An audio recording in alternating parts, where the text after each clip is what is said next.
website. So listen to Amy Jobs and Maggie. What's most exciting about this is that Maggie, from scratch, built her own website and her own online educational, basically, platform.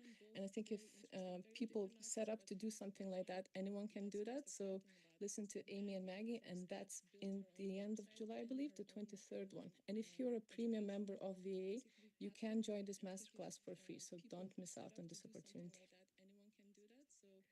And now I'm going to pass on to Amy to just give you a bit of an insight into what are VA awards.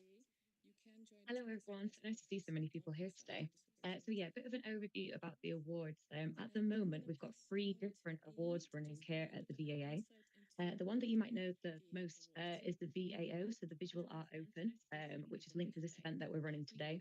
So we've got 6 categories with the Visual Art Open. We've got painting, mixed media and printmaking, illustration and drawing, sculpture, photography and digital art, student artists, and art educators. And those 2 categories are both new this year.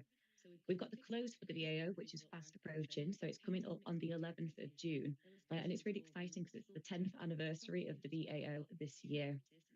Most of the categories are quite self-explanatory, but with the arts educator category, that applies to not only just art teachers, but it's things like classroom assistants, workshop hosts, independent mentors, gallery and museum educators, and so on as well. So a category that you might not have thought of applying for, it's quite a nice one to apply for. There's the charge for the Visual Art Open. I've just seen someone pop up in the chat. So it's £20 for your first entry, and then it's £10 for each entry thereafter. So really, really nice opportunities entering into those different categories. And the prize fund for that, so we've got a £10,000 prize fund with the overall winner would receive £2,000 cash prize, premium annual membership to the VAA, access to the annual mentorship program that we run, solo show in London, and then certificate of achievement with each of the category winners, so the 6 category winners, receiving £250 cash prize, premium annual membership, exhibition in London, which is going to be in October, and then certificate achievement and additional online promotion as well. So our second award I'm going to mention is our Artist of the Year award, which is going to close on the 16th of July. We've got 8 categories for that, which is fantastic. So we've got 4, which is the Best International Artist, the Best Professional and Established Artist, Best New and Emerging Artist, and then the Members' Choice Award. And we've recently added 4 new categories to that award. So we've got Still Life, we've got Wildlife, Abstract, and Landscape as well. So again, a really, really another fantastic prize. With that one, it's free to apply for VAA Premium members, and then for other people, so for standard or non-members, it's that same pricing structure. So it's £20 for the first entry and then £10 thereafter. We've also got a discount on student artists for this. So it's £8 for your first entry and then £8 thereafter. Because we do understand, obviously, if you're kind of early on in your career as that student artist, having that lower kind of price range is really important. And again, so the exciting part for that is the overall winner will receive a £1,000 cash prize, art supplies, a lifetime VAA membership, access to any VAA short course of your choice, 12-month mentorship, and then online solo expo and a certificate of achievement. And then each of the category winners, so 8 category winners, will receive premium membership for 1 year, choice of any VAA short course, £200 cash prize, and an online exhibition. And the overall winner for the Artist of the Year will receive a group exhibition in London as well. And we've also really, really recently, which is very exciting, we've just introduced a new award, which is the Art 500 USA. So looking at the USA artists, it's going to be free to enter it's just gone live last week, which is really exciting. So it's free to enter the Art 500 USA. And overall, if you are selected, so 500 artists will be selected, and we're looking for kind of the most prestigious artists within the USA. They'll gain access to the CEO Rise program, and it's partnered with Artfinder, so you'll get profiling via Artfinder as well, a subscription to Artfinder. You'll get free access to the VAA Artist of the Year award. You get 6 months professional Artfinder subscription. And then you'll get consideration for inclusion in the VAA Art 500 industry book, which is going to be a printed edition book of the top 500 artists within the UK, which is, again, a really, really exciting opportunity. So that's it for the awards. I'm not sure if I've missed anything, Shirley Ann or Laura there, or if anybody has any questions. Oh, how many artworks can you apply for with the Art 500? So it's free artworks that you can apply for with the Art 500 USA, and it's 5 artworks that you can apply for with the Artist of the Year and the Visual Art Open. Oh, there was also an interesting question. Is art jewelry considered? Is that somehow could drop into any of the categories? Yeah, I believe it could do. I feel like for with the Visual Art Open, that could, I mean, potentially come under our sculpture category because it's that 3-dimensional work. And for Artist of the Year, I mean, it could come under quite a number of the categories there because we've got Best International Artist, Best Professional and Established Artist. So you're not kind of necessarily have to stick to a particular medium there. So yeah, I think it could apply to lots of different categories. Okay, it's exciting to see how each category can then apply and how many artists are now specializing not in just classic painting, illustration. They're going into all different directions, which is lovely. No, I think it's such exciting opportunities for different people. Yeah, they're exciting. Can Thanks. you apply to the USA 500 if you live in the USA? At the moment, so it's just open to USA-based artists. So unfortunately not, but you can apply for obviously the Artist of the Year award and the Visual Art Open. Can you apply to the USA 500 if you live in the Brilliant. USA? I think, is that all the questions for Amy? So unfortunately not, but you can apply for Think- obviously the Artist of the Year award and the Visual Art Open. Can you submit the same work to 2 different competitions? Brilliant. I think, is that all the questions? Yeah, to apply for the different competitions with the same artwork. Yeah, we have a different panel of judges as well for each award. So this, yeah, absolutely, 2 judges are going to see it separately. So yeah. Brilliant. Okay. Well, thank you, Amy, for that. That was really, really useful. So moving over onto introducing our panelists for today's session, a very warm welcome to Addy and Ben. A little bit of information on Addy. So as well as being on our VAO judging panel, she is also the sales director at Mall Galleries, home to the Federation of British Artists, and a key advocate for empowering artists through exhibitions, prizes, and learning opportunities. With expertise in culture and the heritage sector, sales development and e-commerce, Addy has launched the Mall Galleries Art Consultancy, connecting private and corporate clients with emerging and established artists. Addy also has extensive experience in the primary and secondary art market, having worked with leading galleries and collectors internationally. So a really warm welcome to you, Addy. Addy is also joined by Ben, who, as we said earlier, is a previous VAO 2023 Painting Prize winner, a UK artist working across painting, mixed media, installation and outdoor spaces. Ben's work explores the evolving relationship between humans and their environment, blending fantastical imagery with real-world symbolism to create cinematic effects. A Slade School of Art graduate, Ben has exhibited at the Mall Galleries, the Other Art Fair and Christie's, to name just a few. And obviously joining us on the panel are our very own experts, Shirley Ann O'Neill, art marketing expert, Corin Van Hoey Smith, mentor and art expert as well. So thank you. My first question actually, which I want to kind of open up to the entire panel, do you remember the first artwork that ever moved you? What was it and how did it make you feel? And can I start with, oh gosh, I've got all these faces in front of me. Ben, I'm going to ask you first. Brilliant. Thanks for having me, first of all. Yeah, this is going to be great. Oh goodness, the first artwork. You know, like the first one I can remember seeing, and I think being also might be a strange thing to say, but maybe old enough to kind of really, you know, appreciate what was going on, I think was a painting by Robert Delaunay called the propeller. I've forgotten the name. That's really good, isn't it? It's in the Pompidou Centre anyway. I believe it's still there.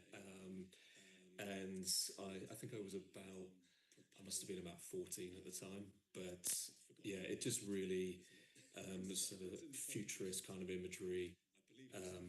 The colours were just, extraordinary. And I just remember sitting looking at it it was one of those ones where you just sit and you stare for several minutes, and it really affects you.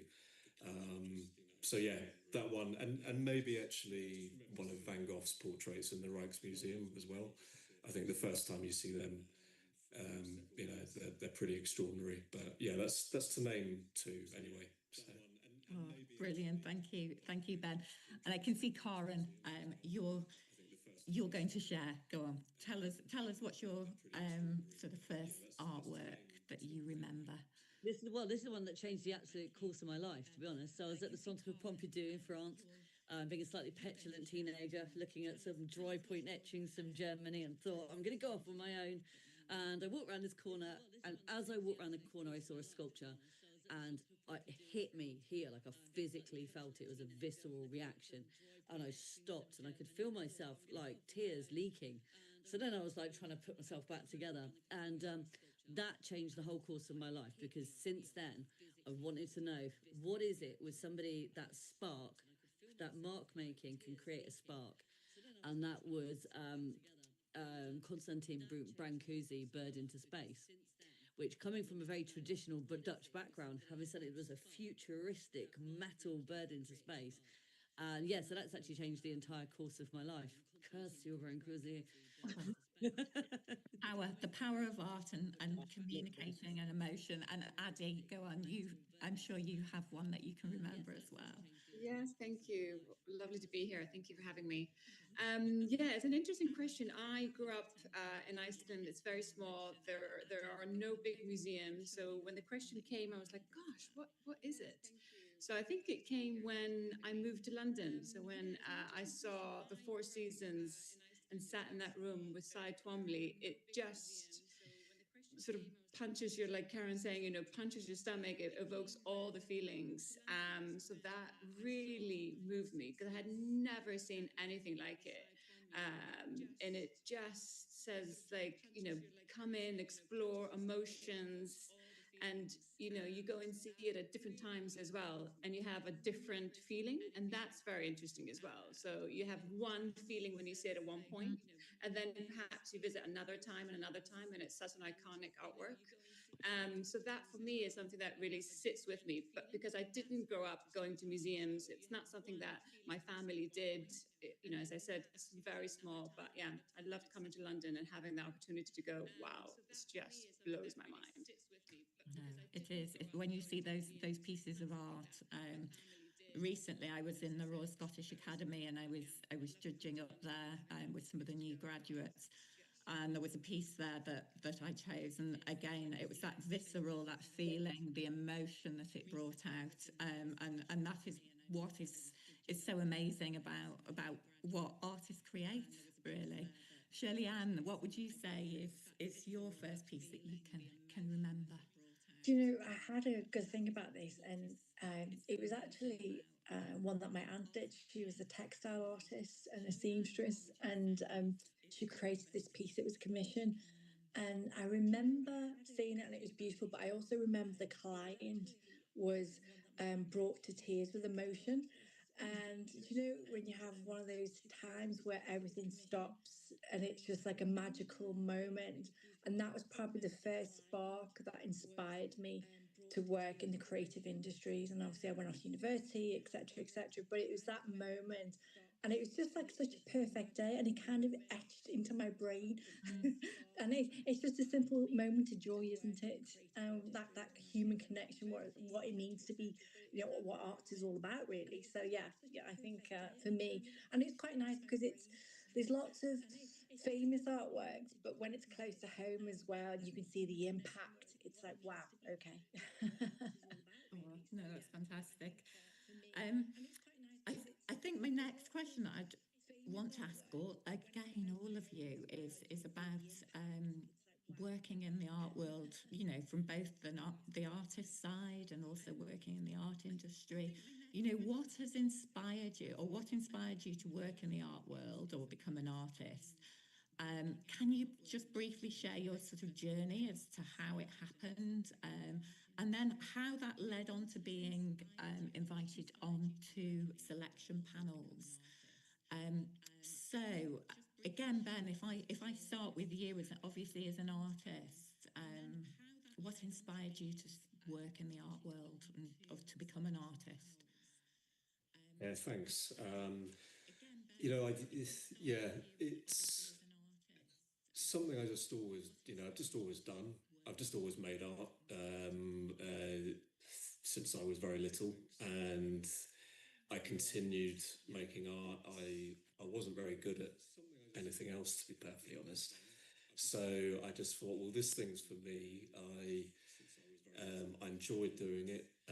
People seem to like what I do, and that was, my family and my friends when I was, when I was little, in primary school, and I just kept on doing it really, and yeah, just one thing led to another. I kept on making work.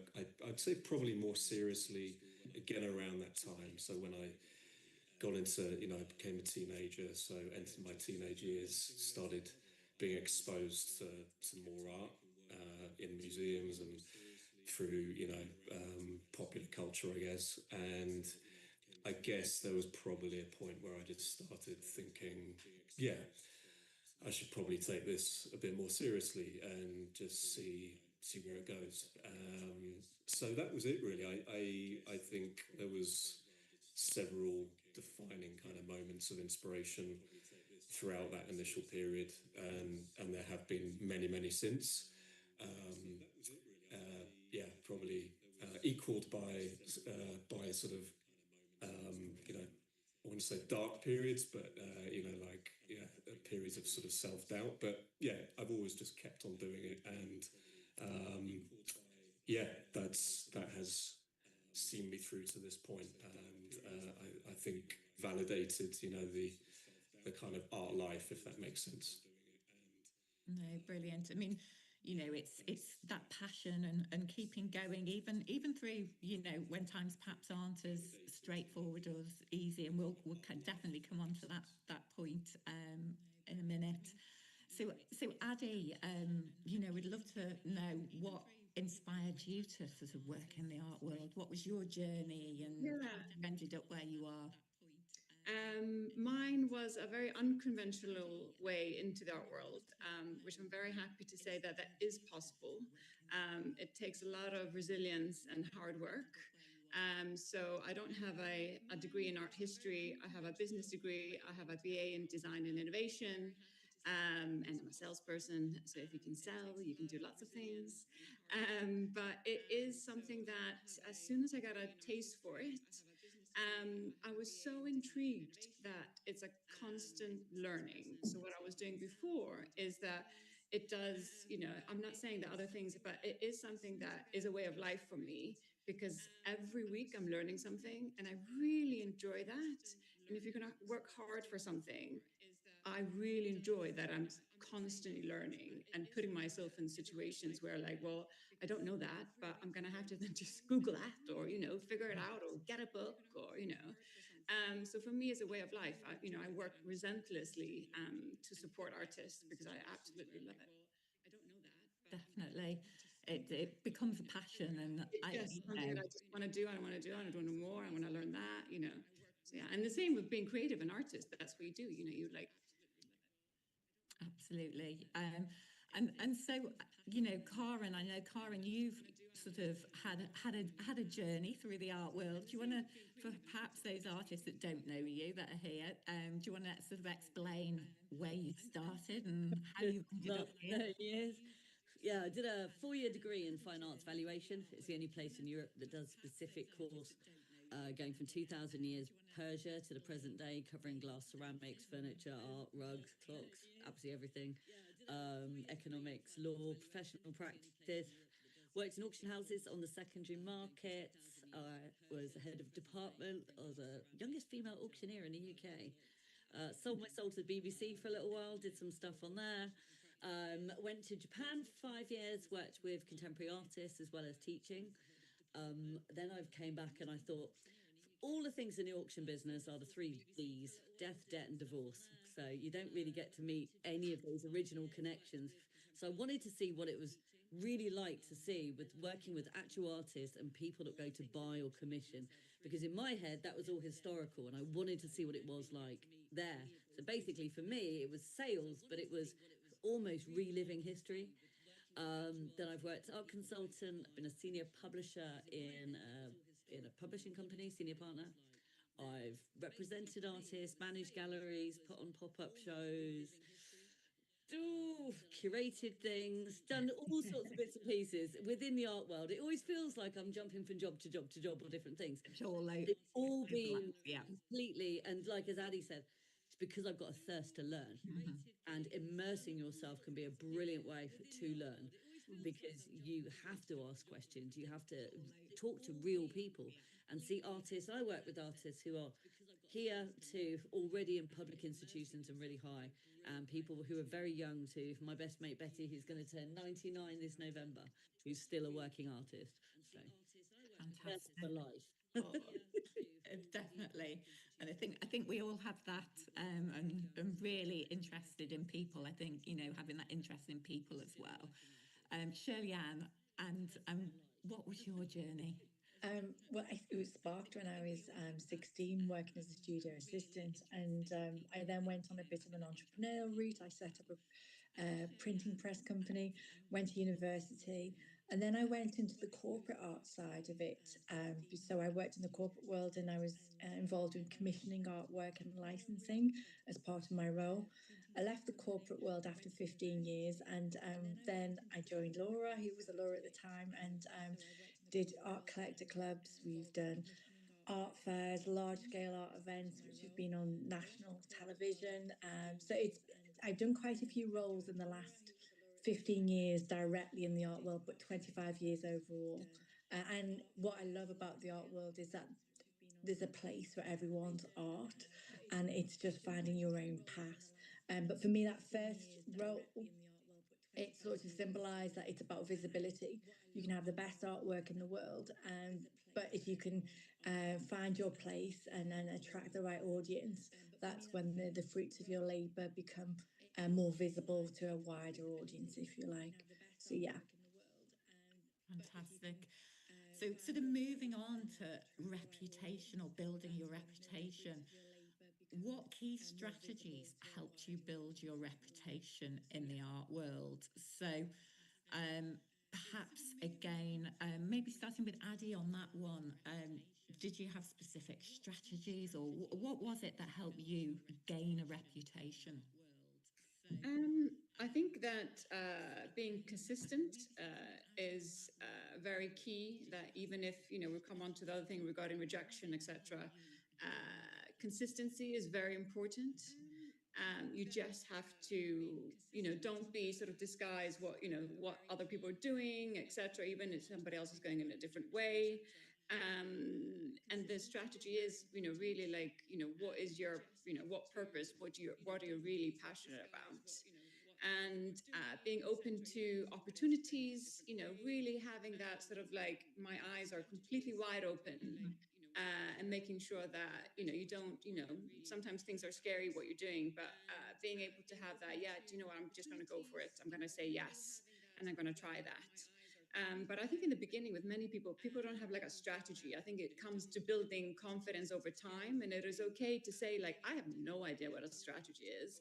But after you speak to, various people in the industry, it is a very good idea to have a strategy. But it only can be like 3 little key things. Like, I want to get better at X. I want to do more networking, and I'll be, look around me. What are other people doing? So it can be like simple. It doesn't have to be so complex. But yeah, being consistent is key for me.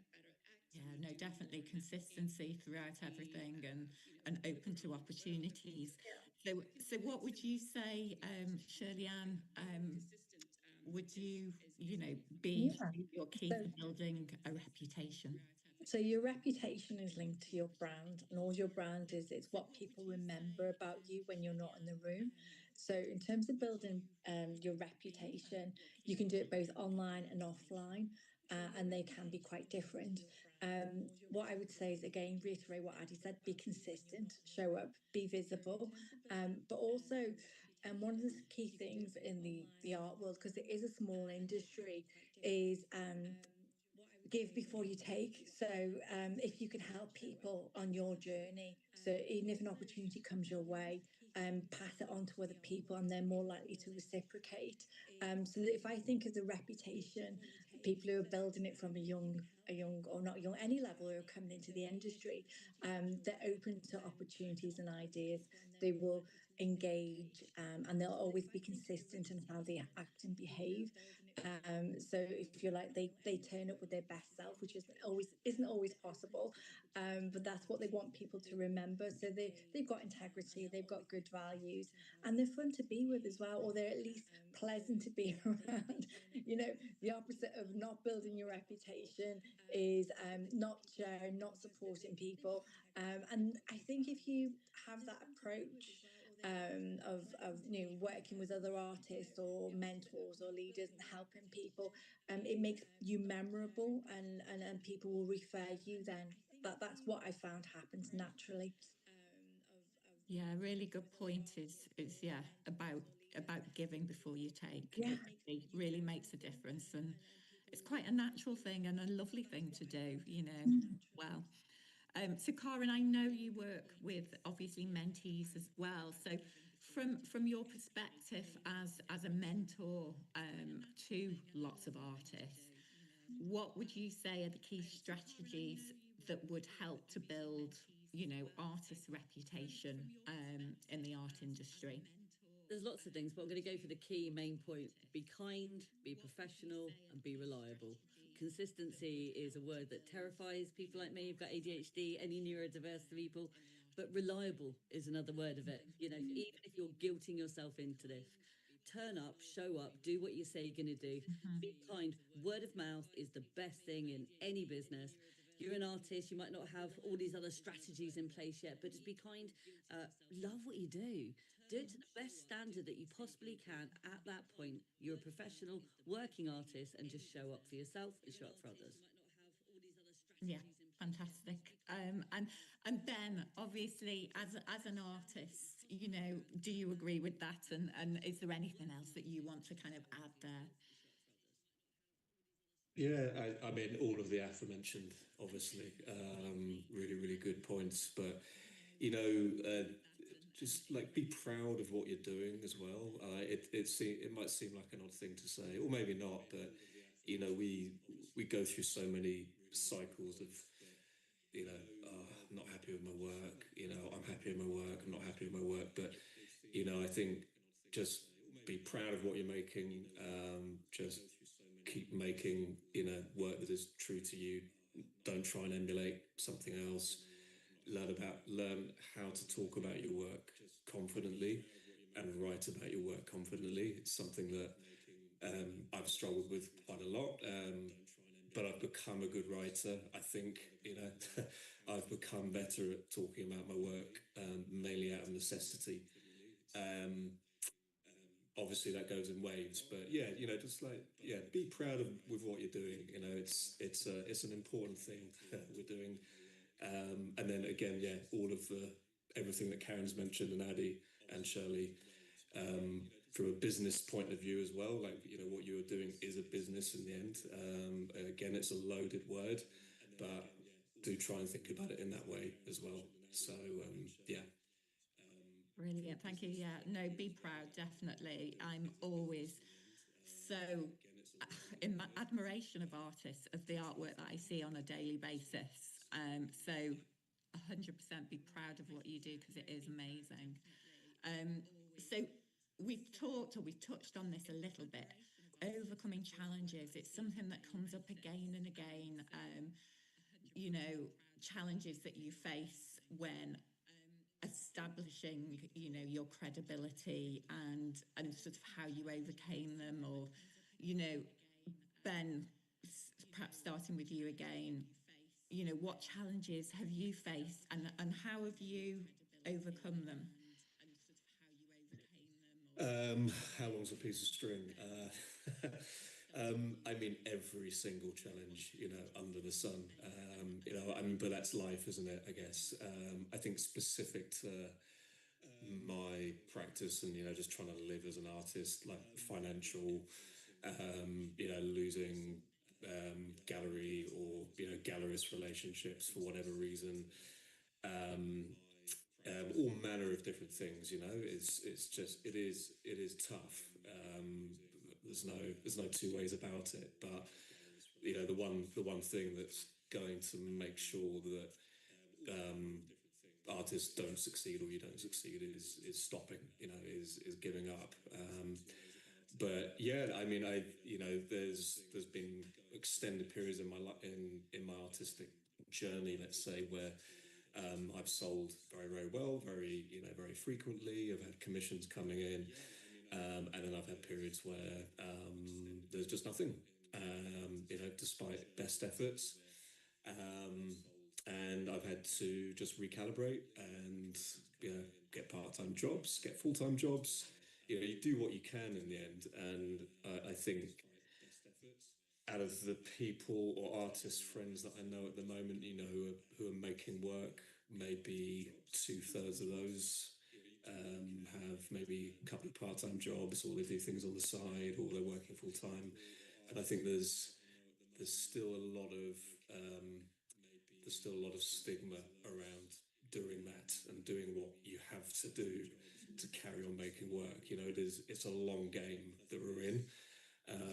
And I think it's just important to remember that, you know, that is the fact of making work. You know, you're in it hopefully for, you know, for life and through the enjoyment that you get out of making work and putting it out there. But yeah, so many. But you know, I've overcome them all, and with a great community as well, a great artistic community.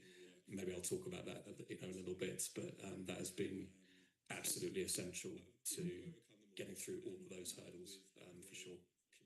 Absolutely, having those networks that artists support and community of one another. I know I'm going to open this up, obviously, to Karen, Shirley Ann, and Addie, who I know very much sort of involved in the artist mindset and looking at challenges. First of all, Shirley Ann, I know I just kind of want to just ask you about this, because I know it's and Addie, who I know very much sort of involved.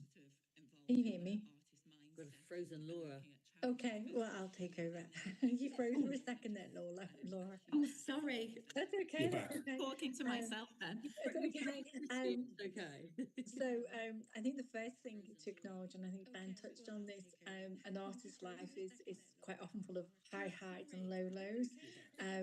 You know, and being on the help desks, I for the last year I've gone back to taking most of the help desk sessions at the VAA, purely because I want to be at the front end of working with artists. And sometimes they will have a particular challenge, and there's lots of information on the internet that can help people with challenges. Sometimes you do need technical, legal, or financial advice, and that's where the VA comes in. You know, we've helped lots of people get money back from either a gallery that's going under or non-payment, etc. There's all those things, but then there's also the mental challenges to keep going. And what I would say is, there's a real one of the tools I use is just sometimes you need to be able to understand there's a difference between perspective and perception. So, and I had a good dose of this myself 2 weeks ago, because I thought I'd got something that I really wanted in my professional career. I thought it was a done deal, and then I got an email back to say it wasn't going ahead, and I was astounded. So I know how artists feel when things don't go the way you want them to go.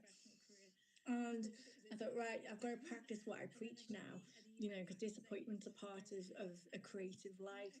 And I didn't say nothing to anyone for 2 hours. I come in, and by the time I came back in, went for a walk, I was right, okay. And I really do believe there's a higher power around us all. And I'm like, right, that door's closed and another's open, and that's even better. And sometimes you just need that moment to think, right, okay, which direction have I been pushed in? And so there's two things. One, remember it's a marathon, not a sprint. You know, you're in here for longevity, and if there's something, if there's a challenge, you can go to your local community, get a support network, and people who are positive, so that when you're feeling down, they can lift you up. That is so important. Um, don't be afraid of sharing the joy of your wins, because it helps other people keep going. And those and yeah, we deal with artists all the time who one minute they've got a £40,000 commission, or they've got Arts Council funding, and the next minute they're like, I just need a chat. So book a help desk session, and we're like, right, okay. And sometimes they just need to kick up the backside to actually go and do the work because they've got a mental block. But the point being is, it's actually part of a growth mindset, and we have to embrace it, even if it feels uncomfortable and a bit sort of. If it was all joy, everyone would be doing it, wouldn't they? And we've just got to accept. I always say to people, choose your heart, because you could actually be working in a job that you hate, or a career that you don't like. At least you get some fulfillment from what you're doing, and there are going to be challenges. Yeah, 100%. And I know you're sort of nodding away there, Karen. What would you like to add to that? I was going to say, I'm aware of time, otherwise I'll just be here for the next. Oh my goodness! So am I. Ask me the next question, and I'm going to jump straight in. Oh, okay, right. Where are we up to now? Ask me about networking or something. Networking. Okay. So, how important is networking in building a successful art career? I know we've kind of touched upon that on the support networks as well. And what tips would you give to emerging artists? And yeah, Karen. I've decided to not call it networking anymore. I'm going to call it web weaving. Okay. Web weaving or something else, web making, because networking's just got that kind of schmoozily, I'm going to get a suit on, I'm going to join something and pass out business cards feelings, which I think fills most creative people with dread. But web weaving is actually that. You've got a point that then makes that kind of connection with something else.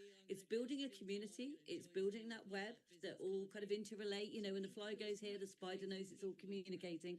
So we're all starting to communicate and understand. And it can start off with really simple points. That is following someone that you find is interesting. I know a lot of people. I know there's a lot of neurodiverse people here. I know there are people who are just at the moment quite terrified or perhaps live really rural. How can you start to build those little communication things on there? Is it another artist? Is it a gallery? Is it an organization? Is it joining one of our strategy sessions? Because all of these, you'll start to find that there are little webs, little strings that all connect them. So instead of thinking of networking as being a big schmoozy event that you're going to have to turn up with coffee and talk to Barry for 20 minutes about something, but he's a plumber, why don't you just start your web weaving to do with the art business? Fantastic. No, that's really good. I've realised that the time that we're on, so I'm going to kind of skip on to another question that I want to kind of ask everyone here. It's all about selection criteria from a judge's perspective. So from a judge's perspective, and I know we've got obviously Addie who sits on panels, Karen, Shirley Ann. How can artists so yeah, what do you look for when you are looking at submissions, and how can artists meet or exceed those expectations? And that I'm going to ask Addie first of all.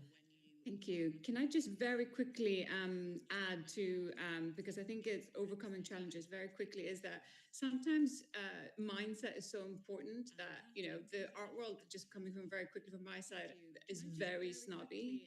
So thinking that, and Ben, you mentioned regarding lots of people have other jobs, is when those challenges come, don't be scared to reframe the situation, use your other experience, because you are an artist, you are a teacher, you are a nurse, you work in restaurants, so you're thinking okay, this is so difficult. What would I do in my other world? How can I bring the two? And don't be scared to reframe and be that person that brings another perspective, because often those crazy ideas are successful. I do it all the time. I'm always the crazy one in the room, but I just keep doing, because I have so many different experiences, and that's really the beauty of everything. But don't be scared bringing okay, how can I reframe that? How can I read, like, what's the different view? How can I look at it with different eyes? And there's so much magic that happens there. Sorry, I just want to add that. Yeah, that is so important. Really. Yeah. And then selection criteria. I really go with my gut. I look at hundreds of portfolios a week. I really know what I like and I know what I don't like. You have about 4 seconds to like catch me somehow. So it's a feeling. I mean, obviously you have to have you have to have good images. You have to have you really have to, as you said, Shirley, like the brand itself. It is okay as well to think of yourself as a brand. It's not a negative. It's actually quite exciting. But I go with my gut. So if I know that person has, like poured everything into that artwork, I'm, even if it's joy, happiness, sorrow, I'm gonna, if I feel it, then I like it. Yeah, no, so true. And Karen, I know you sat on panels. What would you say? Well, key one is please send a decent photograph, because if I've got 4 to 7 seconds to look at your work, it needs to really look like it's your work. I've got a quick mind. I'm going to go to about 2,000 years worth of art history for construction, quality, medium, and everything as I look at one piece. Now, I haven't got time to give you that full lowdown of it. I will do a LinkedIn. I've got loads of people. I will tell you exactly what I like about your painting, the composition, historical structure, the color balance, everything. But we got a short thing. But if I can't see it, I can't see it. And I really want to make sure we do a brilliant course here at the VAA that you can join in, ask other people, but just take the best quality photo of your work that you possibly can to give me a chance, even if you're going to get into another one that I can see it in person. But it's not going to get through that first round, I'm afraid. Yeah, no, if you can't see the image, it is unfortunately out straight away, no matter how good the actual artwork is. Can I give a little tip on the image just there? So Carlos Savos, who's a professional photographer, he did the course that people are referring to. But one of the tips he gives is take your photographs outside or your artwork outside and do it on a cloudy day, because it acts as a natural filter. And when you take the photograph outside, the actual detail is phenomenal. And the amount of artists who've done that course with how to do photography with your phone, who've actually shown me the quality of the photographs. It really is a good course. But that one tip, if you take anything away, will really pay dividends, because what happens is the color, the detail, all the texture is beautifully presented on a photograph, which makes it easier for judges to actually see what you're presenting. So I think I was going to mention that as well, Karen. The other tip I think everyone's going to say that. Just let us see what we can see. And because if we can't tell you anything else, but that's key. The other tip is, if your budget allows you, submit more than one submission if you can, because sometimes if I get given 2 or 3 off an artist, I can see the flavour of the work, and so it shows me it as a portfolio. I know it's not always possible financially, but it just can give you a slight edge over others. Yeah, no, really good. So that we've got time for questions, I'm going to just ask the last question now, and I'm going to just quickly ask it to Ben. So actually, I'll ask it to all of you. We'll do it really quickly. What final piece of advice would you give to a VAO Art Prize applicant? So if we just do a quick sort of a run round, starting with Ben. I would, is the piece you're submitting, is it you? Is it true to your work? Like I say that because in the past and I think it is a trap, made work just for competitions. So I've seen an open call, I've seen the 10 grand prize or whatever it is, and I've gone, right, I'm going to make a great piece of work.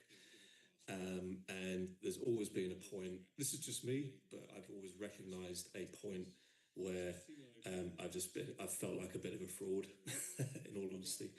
So I would get 5 pieces that you're really happy with, work on them diligently in the studio or wherever you work, and pick one out of that selection, and then that's the one you submit.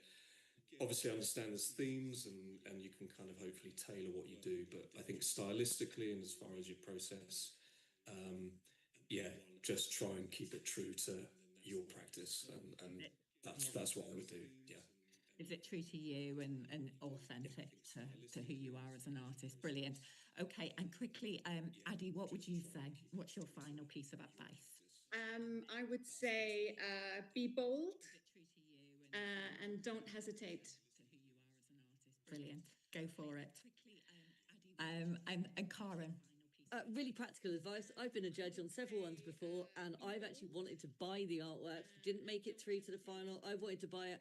Email didn't work, website didn't work, couldn't get hold of you. So there's been several competitions where I've not bought the work. And remember, just winning it isn't necessarily the end. You've got amazing judges like these people here. We all have opportunities in our minds, ideas, clients, potential projects, dream projects. Absolutely. Every piece that goes in front of us, our brain remembers every single piece. So show it to the best of your ability, show up, enter. Don't worry if you haven't made it right to the end, because you've still got in front of some serious people and you've got opportunities. And please just put the right email address, because somebody might even be on the call, I don't know, didn't get a sale and my wall's looking empty. So true, so true. I agree with every bit of that. And Shirley Ann. So what I would say is, if you've got a peer who's at a higher level than you and you've got a lot of work and you really are unsure, talk it out with them. I've had people come on the help desk, not necessarily for VA competitions because I'm impartial, I'm not on the judging panel. And what I say to them, really by talking it through them, you can scale it from that many pieces to that many pieces. I always make the artist pick, but it's just about talking it out. And really, that if they're emotionally connected to the piece strongly and they believe in it, there's a likelihood that the judge or somebody else is going to feel the same way. And I know instantly which one I really like, but I can't tell them that. It's got to be the artist's decision. But just talk about it with someone who's got more experience, and it can just help you get clarity on your thoughts. Brilliant. Okay, some fantastic tips there. I could see lots of hands being raised and questions. So, Carolina, did you manage to? I answered quite a few as everyone was talking, but I have a few that I couldn't answer. So let me start with the first one. We have a question from Emir who asks, do judges now look for more than just a good painting, showing excellent skills, composition, execution, or are they now looking for a reference for social issues like climate change, gender equality, global politics? Depends on the competition that you're entering. It will tell you clearly in the theme for the competition and what they're looking for. So always read the T&Cs. Just because it's a competition, you know, there are the big ones, which are like at the mall galleries. They're the ones you just want for the kudos. So they're the ones you enter and enter. The others, read what they're about. You know, are they about being commercial? They want something that's going to be saleable in a thing. So you're not going to enter your 8 foot by something really political piece in there. Are there specific categories for that? On the whole, we're looking for great art, a great example of an artist doing what they do best. Just get it in the right category, look at the competition, and see what, and also perhaps look at your country as well. I mean, there are certain countries at the moment you don't want to be sending your really overtly nudes to. You know, there are some places that you want to be sending something else. So read the category. We're not there saying you have to scream, because very quiet protest just through doing art through turbulent times is as powerful as somebody who's calling something out, in my view. Good answers. Thank you, Karen. Naomi is actually asking Ben, how did you fund yourself as you were establishing as an artist? How did I fund myself? Lots of part-time jobs, basically. What was your favorite and least favorite? If I think back to when I arrived in London to go to the Slade, I'd sort of decided that I didn't want to clock up a lot of student debt. So arguably it was a different time then, but I worked in a nightclub for a couple of years. I did all kinds of things, just to try and maximize the time I knew I would make the best work, as in the period of time in the day. But over the years, I've done all kinds of things. I've taught. I've done totally unrelated jobs. I've worked on building sites. yeah, I'm still here. So it's there's, I mean, you know, ultimately there's more ways to make money nowadays. There should be anyway. So I think just find your little niche, as sort of Addy alluded to earlier. You know, don't think of it like you're selling yourself short. You're not. It's just something else that you do. It's just another extension of you. You know, you're a creative person in the end, and you will find a way. But yeah, that's.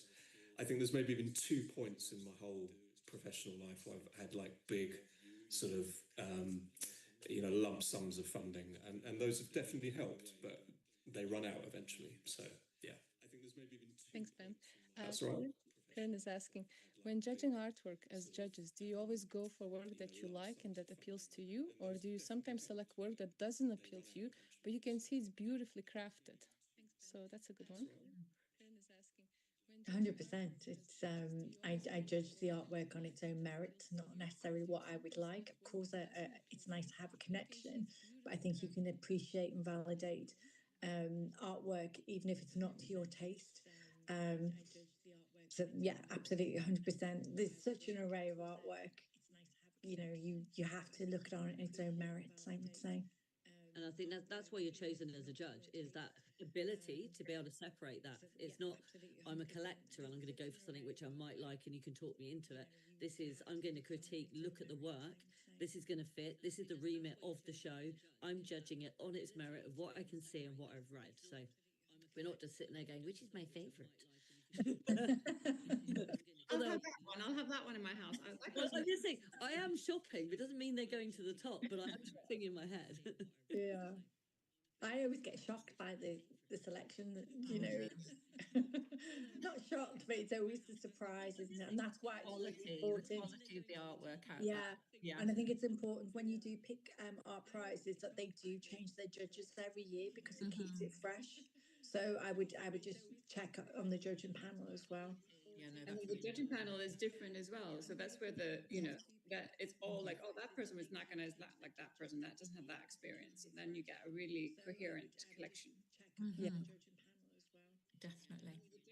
Lovely. Let me combine two questions here. So Oscar is asking, what as judges do you look for in artist statements? And Rue asks for something similar.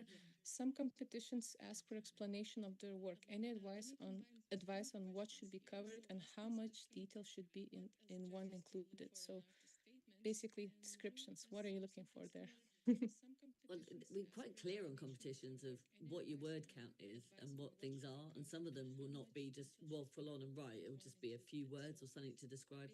But art statement, what's it about? How do I make it? Why do I make it? How do I make it?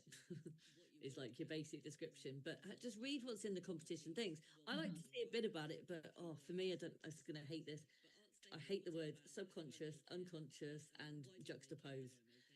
So if you can avoid those words, please do, unless your work is seriously about these subconscious thrillers. But if you can avoid those, there are thesauruses and there's AI out there to help you find alternative words.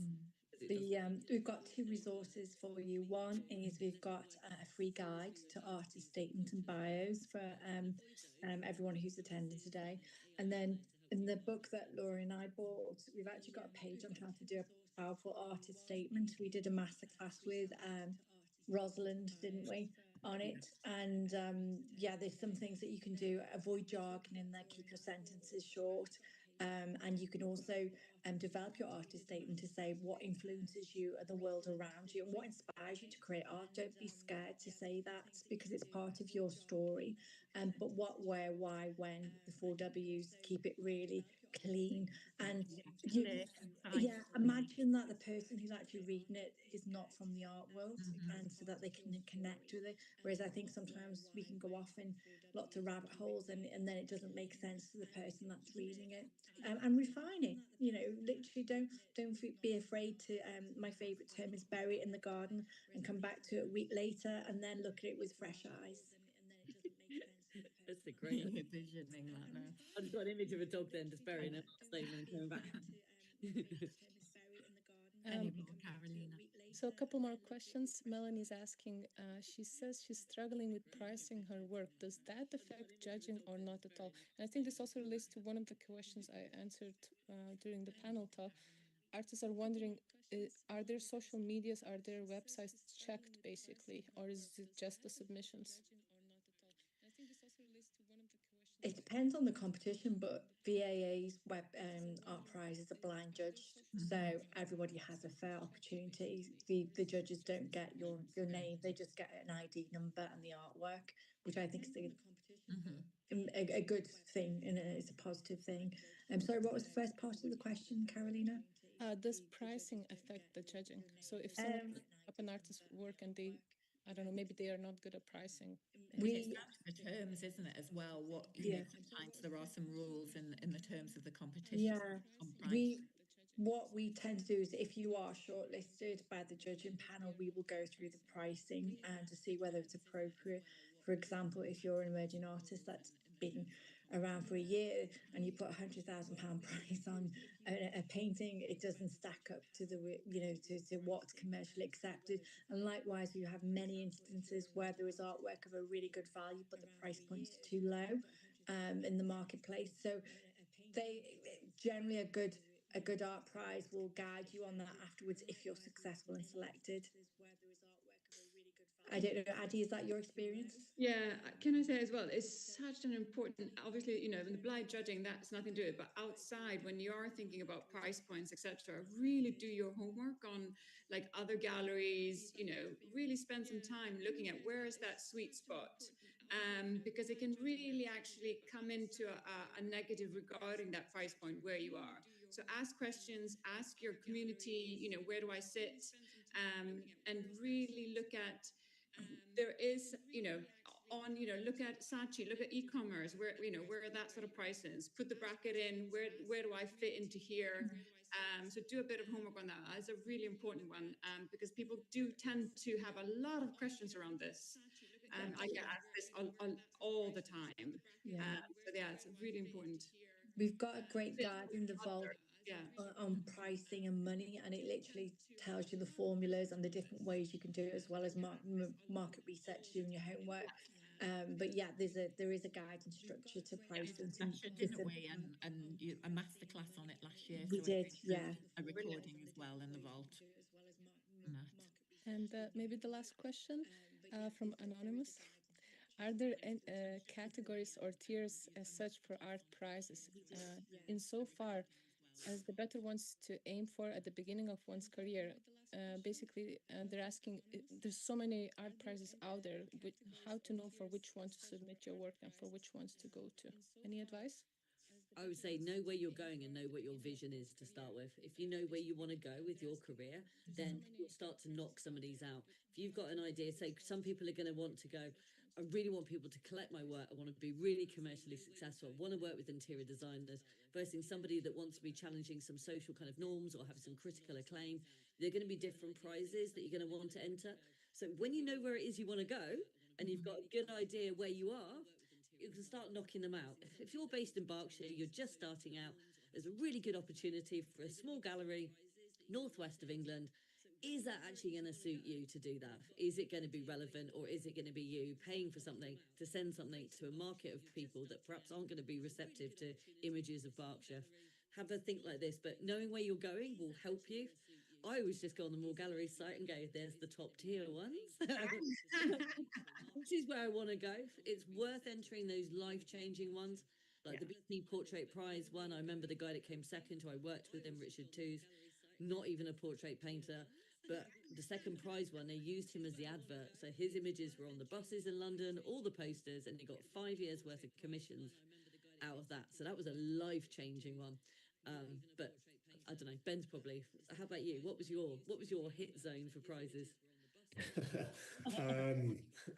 I mean, like, yeah, it's such great advice what you said, Karen. I mean, you know, look again outside of the potential benefits of, you know, what the monetary value is, because I think, again, you know, artists, for perhaps obvious reasons, you know, we see the monetary, you know, aspect of it, and we're like, oh, I could do with you know, £5,000, 10 grand, whatever. Who couldn't do with that, but you just don't know, you know, how it might actually translate to helping your career. And I think, yeah, Richard Twoes and makes me think of my friend Tim Okamura as well, another great portrait painter who's it never actually won the BP Portrait Award, but I think he's been on the London bus like 3 times or something like that, and that ended up leading to any number of commissions. So, I think, yeah, have a think, like have a good think about what ones match your work and might help you get to where you want to get to, not necessarily the kind of scattergun approach, which has never ever worked for me.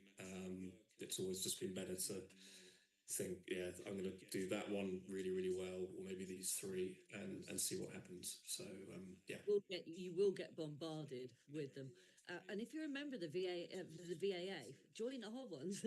They've literally got 2 competitions that are linked to the Visual Artists Association, which is a brilliant opportunity for you to enter a competition that is going to be relevant. Yeah. And one of the pieces of advice I got from Anika Boda, she won one of ours. She has a little spreadsheet, and she, from experience, she targets art prizes that generally have been around a while, so that she knows that they're well run and they're well managed, and there's a sign of credence. But do be open to new ones. There was a really good one last year that 2 of the VAA members entered into, and it was for gallery representation, and they both won a solo show. So have a look around, because you need to suit where you're going. But more than happy, we on the help desks, if you are going to enter in an art prize and you want to chat it through, and you want to, what should I go for, this one or this one? It does. We're happy to chat them through and give our opinion. And there's some brilliant art prizes out there. There really are. Brilliant. And head over to our opportunities platform as well. There's a lot of different art prizes and opportunities on there for you to have a little look at. Okay, I think we've gone over time, but thank you so much again for our wonderful panelists, for your tips, your words of wisdom, and your help. It's really, really been appreciated. Thank you so much, and thank you to everyone for joining us. Any other questions you've got, don't hesitate to send us an email to hello@visual-artist.org for any more questions. Thank you, and bye. And good luck, everyone. Yeah, good thanks luck. everyone. True. Bye. Bye. See ya. Recording.